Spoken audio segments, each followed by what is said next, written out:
Hi, it is nice to see you again in another episode of PhD Life Diary.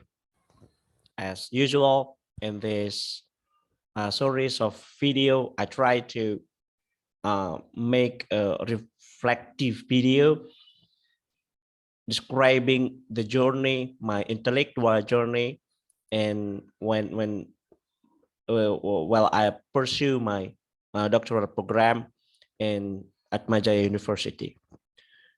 Okay, in this episode, I'm going to talk about commitment. It is actually inspired.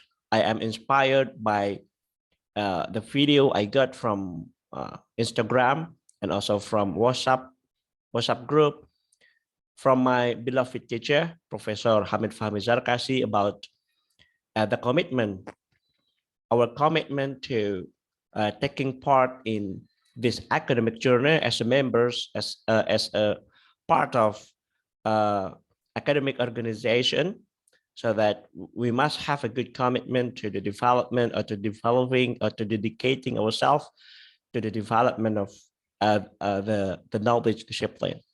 So Professor Hamid talked about one of Turkish professors that dedicate his life to developing Islamic economics, and now this knowledge discipline becomes popular worldwide, and he becomes one of the distinguished scholars or references in the field. Okay, it is very interesting topic, I think, to talk about related to our commitment as the scholar, as the part of academic organization, how we commit ourselves to to developing particular expertise, knowledge discipline.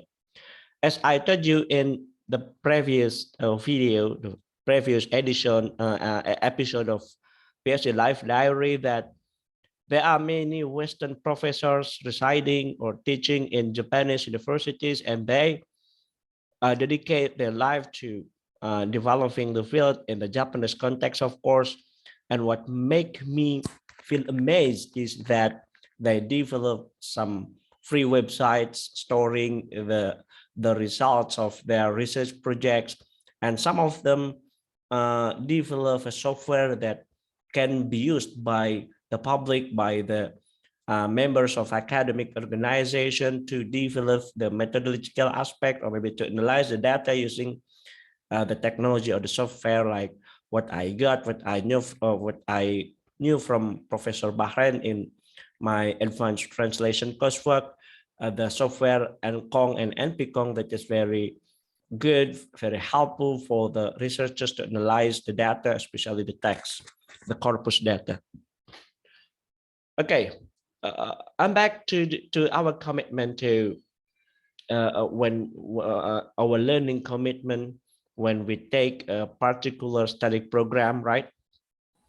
So I myself, I have an ambition, and this ambition should be generated into the commitment. My commitment is how to integrate linguistics, I mean the study of the scientific study of language, using the social theories, using the social perspectives. In the simple way, I want to integrate two traditions in one study, or maybe we call this interdisciplinary study. That I want to integrate the research, the social based research, and the linguistics based research. Actually, this kind of spirit has been done by many researchers, by many scholars in social linguistics, but I want to be a part of that, and I want to give the contribution to that. That we cannot now, we cannot understand the linguistic phenomenon isolatedly without borrowing some notion or some theories that we can derive from the social perspective.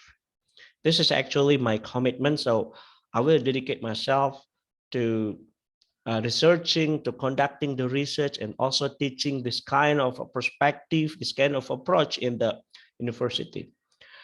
But of course, since I'm a Muslim, I want to also see the methodology, maybe the epistemological innovation of social sciences that use the so-called Islamic worldview. Yeah, later when I have certain tools, certain requirements to become the expert in the social and linguistic sciences, I want to learn, I want to dig up, I want to make such an academic innovation that would integrate, uh, would approach this kind of study using the Islamic worldview. I think it is such an interesting project, and I believe that it is also will give what will become a good precedent, will become a good innovation that people can contribute to the development of the knowledge. Okay, so far this is what I want to say here, that I have a commitment, I have a goal when I take the doctoral program, that I want to integrate social based research and linguistic based research in the interdisciplinary way. And when I have been, when this project has been well established, has been well accomplished, I will try to put the Islamic worldview in doing this kind of research. How can the Islamic teachings or the Islamic tenets, the Islamic worldview based research perspective that has been developed by few groups of members, of the academic members, like from Unida Gontor, for example, or maybe from IIUM Malaysia, how they can see this field using the Islamic worldview. Okay, thank you very much. See you next time. Bye for now.